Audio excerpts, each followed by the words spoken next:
Olá, meus irmãos, a paz do Senhor Jesus. Estamos novamente aqui no canal para ministrar mais uma palavra, ministrar mais uma mensagem. E nós iremos falar hoje das fases do deserto, Geralmente nós entendemos que são muitas fases, Existem várias fases. Mas hoje eu quero citar 4 delas. Foram as 4 fases em que eu vivi, que ainda permaneço. Acredito que já devo ter evoluído mais. Porém, eu quero falar um pouco a respeito dessas por onde eu já passei. Que vai servir também, de edificação para a sua vida. Você vai entender onde você se encontra, qual fase você está vivendo, o que você tem que fazer, quais são as medidas que você tem que tomar, os cuidados que você precisa ter no deserto. E hoje eu vou estar trazendo, essa rápida mensagem aqui e dizer para você, se você está passando, pelo deserto espiritual aí no casamento, você pode ter certeza que passará por algumas fases, desde a sua entrada até a saída do deserto. Então, nós permanecemos no deserto. E antes do casamento ser restaurado, muitas pessoas elas imaginam que só são apenas alguns estágios rápidos, a serem percorridos, E até então a gente entende que não é só isso, que vai além disso. Então nós iremos nos adequar, nós iremos agora ver, essas 4 fases pela qual eu falei que eu passei, e que eu estarei trazendo para vocês a fase pelo qual eu pude vivenciar e ainda permaneço nesta última fase.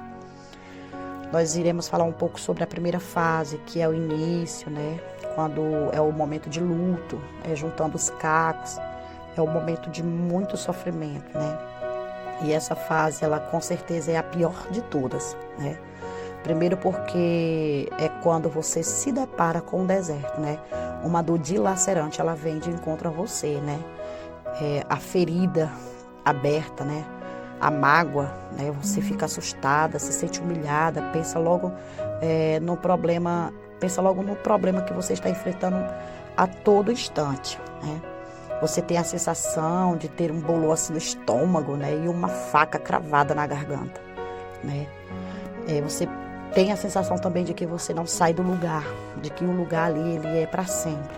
É um período de grande angústia e aflição, gente. Não sente vontade de se alimentar, O metabolismo e coração eles ficam acelerados, medo do que está por vir ainda, se sente sozinho dentro de uma casa, dentro de um quarto, ou até mesmo quando está em meio às pessoas, continua se sentindo sozinho, sem ter para onde ir, sem ter respostas, e muitos retornam para a casa dos pais, Tendo que enfrentar famílias, amigos, sociedade, além do peso do mundo inteiro, E também, gente, sem discernimento espiritual, as pessoas que se encontram na primeira fase, ele acaba desabafando com todos, sobre o problema. Fala mal do cônjuge e questiona como uma pessoa tão próxima que prometeu amar e respeitar você pode trazer tamanho sofrimento, como esse. Muitos se culpam por ter adulterado ou destruído o casamento. Outros se vitimizam, por estarem passando por tanto repúdio. E isso, gente, nessa primeira fase é comum, O pensamento até mesmo de suicida. Muitas pessoas elas pensam até em tirar a sua vida, Não porque a pessoa queira morrer, mas porque ela quer encerrar aquele sofrimento que ela está sentindo, aquele sofrimento profundo, E a mente ela não para um segundo de pensar, de meditar. Ela volta lá atrás nos pensamentos, no que ela viveu lá atrás, trazendo para o presente. O sofrimento só aumenta, E a clausura é a saída imediata, E a pessoa ela fica intocada em casa, sem querer encarar a realidade de frente. E nessa fase, irmãos, a pessoa ela começa a buscar Deus desesperadamente, olha aí. É nessa fase, Orando de dia e de noite, entrando nas madrugadas, para que o Senhor entre com providência em seu casamento, na restauração que foi destruído, Sem dó e sem piedade, E a realidade é muito dura de se enfrentar as orações, E mais por causa do desespero, Por causa dos lamentos, das murmurações, as lágrimas em volta nas memórias, De como era a vida antes da separação e a decepção por tudo que aconteceu. Então, irmãos, por mais que o sol ele brilhe lá fora, para essa pessoa que está passando na primeira fase, os dias eles são sombrios, eles são negros, né? E muitos, eles adquirem até a síndrome do pânico, né? Eles adquirem aí a depressão, a ansiedade, e a tristeza é vigente no olhar dessas pessoas. O sorriso já nem existe mais, né? O rosto, a fé fica fraca, o equilíbrio emocional fica zero, a esperança não tem vez, e os pensamentos eles vagueiam, né? Eles ficam flutuando, né? Como eu acabei de falar, eles vão lá atrás, eles retornam, e findando numa afirmação, agora não tem mais jeito, porque quem está na primeira fase, ele está tão desesperado, ele está tão assim, lutando, né? Por uma reconciliação, que ele implora, né, pela volta, ele se sente cabisbaixo, a sua autoestima cai, né, e ele ainda tenta ser o Espírito Santo na vida do cônjuge, né, tentando trazer, né, para a presença de Deus, tentando tirar a cegueira dos olhos do cônjuge, né, ele tenta fazer o trabalho que é do Espírito Santo, né, e ele explana sobre a importância da família e do sofrimento, né? Ele começa a falar do que ele começa a entender, mas o momento é de tanto desespero, das dificuldades causadas, né, por uma separação, que ele não tem noção do que ele está fazendo, né? E, gente, após a negativa do cônjuge, né, na reconciliação, a raiva ela começa a florescer e as brigas elas começam a acontecer, né? Com frequências, né, com troca de ofensas, de palavras ruins, né, e os filhos também são usados como ferramentas aí contra o cônjuge, né, que repudiou, que deixou a casa, que abandonou, e as palavras elas são usadas para exporem os seus pecados, rebaixando suas qualidades. Então, gente, essa é a primeira fase do deserto, é a fase pelo qual as pessoas passam aí mesmo, com o coração dilacerado, rasgado, sangrando. Muitas pessoas não sabem como agir, não entendem, né, como buscar em Deus a confiança e deixar que o próprio Espírito Santo faça a obra. Então essa é a primeira fase, a fase do luto, de juntar os cacos, de sentir a dor, de ser rasgada, cortada ao meio, ter o seu coração dilacerado, né? Mas esses são os pontos, né, que eu estarei colocando sobre a primeira fase na vida de uma pessoa. O que ele faz, o que ele deixa de fazer, o que ele pensa, como ele reage a esta primeira fase. E já na segunda fase, irmãos, que é a fase estruturando a vida. Gente, essa fase ela é um pouco libertadora, porque quando eu entrei nessa fase, eu comecei a achar que eu já estava curada, mas ainda tinha um bom caminho a percorrer, né? E nessa fase a pessoa está um pouco mais forte, né? Já consegue dominar suas emoções, ter equilíbrio e confiança, né? Procura ajuda, estar ciente que a sua luta ela é espiritual e não matrimonial, ou seja, ela passa a entender que a luta não é mais dela. Ela começa a ter mais força, mais confiança, mais equilíbrio, né? E com um pouco mais de discernimento, ela já reconhece que com suas próprias mãos não consegue fazer nada, né? E que Deus é a saída da sua vida, dessa situação. Consegue sentir alegria nas pequenas coisas, já sai mais com segurança, né? Consegue frequentar reuniões familiares e as festas de aniversário, os casamentos, né? Estarem com os amigos. Então, essa pessoa ela amadureceu um pouco na fé, né? E as suas orações são mais seguras, confiantes e firmes, né? A dor, ela continua ainda existindo, persistindo, né?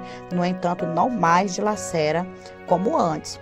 Ela reconhece que falou demais, que procura não comentar sobre o assunto casamento, nem mesmo comenta do cônjuge com os amigos. Ela busca uma mudança aí radical, né?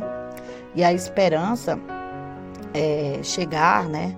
E a pessoa já consegue enxergar uma possível reconciliação. A mágoa já ficou para trás e o perdão é a palavra de ordem, né? O casamento passa a ser visto como um bem maior, né? E preservá-lo é um dever como cristão. As orações e a busca são bem direcionadas e os propósitos, jejuns já são bem fortalecidos nesse período.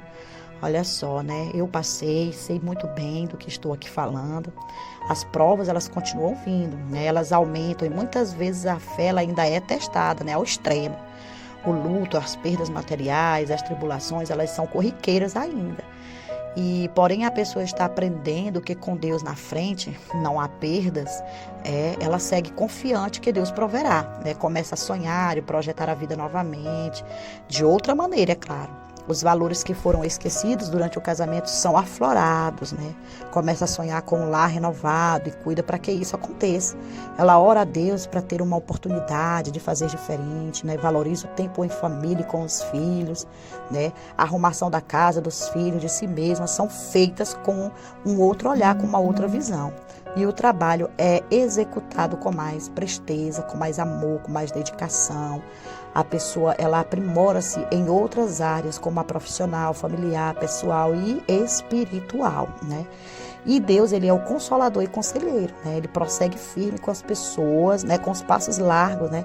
Buscando a restauração do casamento, confiando que a saída do deserto é uma mera questão de tempo. É assim, irmãos. Digo porque vivi, digo porque sei o que eu passei, o que eu senti quando entrei na segunda fase, mas ainda não está tudo resolvido. Quando entrei na terceira fase, que é o descanso total no Senhor, essa fase, né, a pessoa ela passa por tudo que o deserto poderia proporcionar. Ela já se fortaleceu no Senhor, o tempo passou, meses, até mesmo anos, nada aconteceu quanto à restauração, porém as mudanças foram visíveis, né, na fé, no crescimento pessoal e no espiritual. O sofrimento já não existe mais, o Senhor limpou toda a mágoa e não há mais dor. Nesse penúltimo estágio de descanso total, nada mais parece acontecer. O emprego vai bem, a família já se acostumou com a situação, os amigos nem lembram mais do que passou e a vida caminha sem grandes percalços, né? A prova cessou, né? E o que houve, né? O que houve ou não com o cônjuge não faz mais diferença alguma, pois o aprendizado sem ele foi grande e hoje a confiança em Deus está em primeiro lugar. Na realidade, o Senhor foi colocado no lugar, né, que sempre deveria estar, no alto patamar, no coração, como centro da vida desta pessoa. E a restauração familiar não é algo primordial, né? Agora já não é mais primordial a restauração familiar, mas a comunhão com Deus, sim. Tudo que vir depois disso é lucro, certo? E os pensamentos não giram em torno do cônjuge e a vida segue com grandes mudanças. Gente, isso é pura verdade, eu vivi, estou vivendo. E a restauração pessoal aconteceu e a pessoa se espanta por ter chegado até aqui. O deserto foi árduo, difícil, árido. No entanto, a pessoa sobreviveu às lutas e às provas, seguindo mais, né, fortalecida que nunca, né? E a sua cura foi tanta que a pessoa já não pensa mais em restauração de casamento. E sua visão de mundo já mudou. O medo já não faz mais parte da sua vida. E seguir em frente à palavra de ordem que ela agora aplica sobre si própria, né? Com o seu cônjuge. A autoestima está elevada e o futuro almeja grandes vitórias. Mudou tudo, né? O cônjuge que repudiou nesse período das 3 fases, ele viveu toda a liberdade que queria, envolveu-se no lamaçal do pecado, buscou, né, afirmar-se a si todos os dias, que sua decisão era a mais correta, né?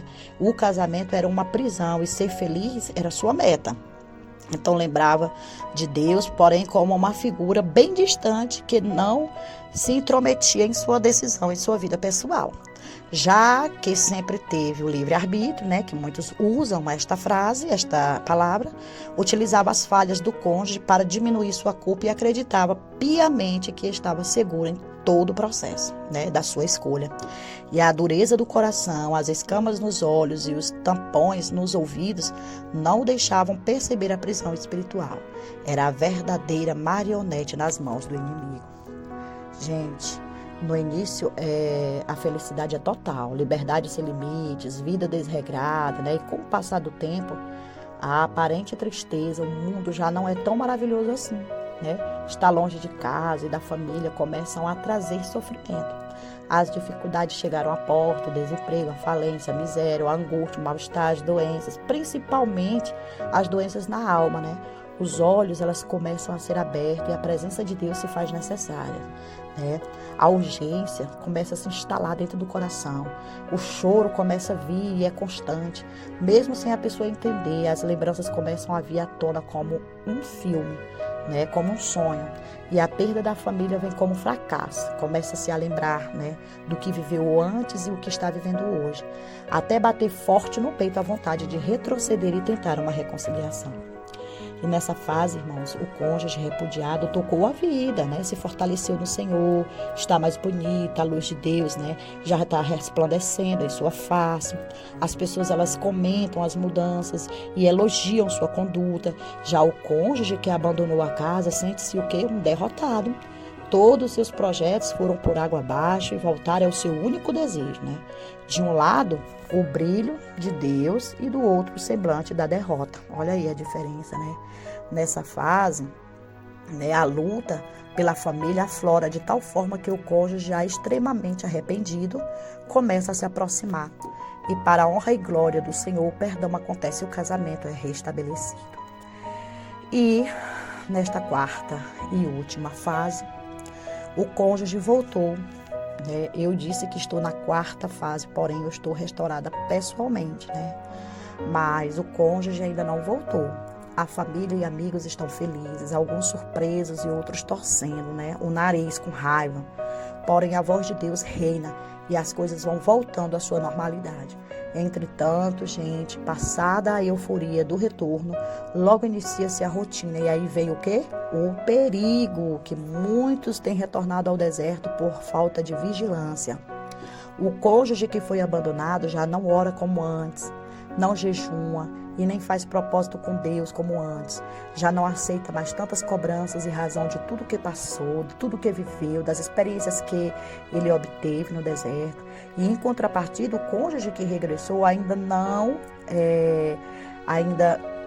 não totalmente liberto e recebendo ataques do inimigo, que não quer perder, né? Que a gente sabe que ele está ali ao redor, começa a pensar que não fez uma boa escolha, né? Uma escolha tão boa assim, que os problemas não acabaram com a volta e que talvez fosse melhor não ter retornado. Então começam os conflitos novamente, né? Porque, como disse, né? Os desentendimentos, eles se reiniciam, os ataques do inimigo são cada vez mais fortes. Muitas notícias antes desconhecidas, né, começam a chegar para abalar o casal. O matrimônio novamente está sendo atacado. E nessa hora, o cônjuge que orou e lutou pelo casamento tem que parar, respirar e repensar todo o seu trajeto, desde o início do deserto até aqui. Será que foi tudo em vão? Será que nadou, né? Nadou e morreu na praia? Nessa hora, o discernimento sobre a luta espiritual deve ser mais uma vez definida. Mágoa e rancores devem estar literalmente no passado, né? Enterrados. Então, gente, muitas pessoas voltam ao início do deserto nessa fase, né? O estágio que seria a consolidação do milagre se torna um pesadelo, onde a pessoa cai literalmente do 39º andar, né? Do 40º andar, e para se reerguer não é tão fácil assim.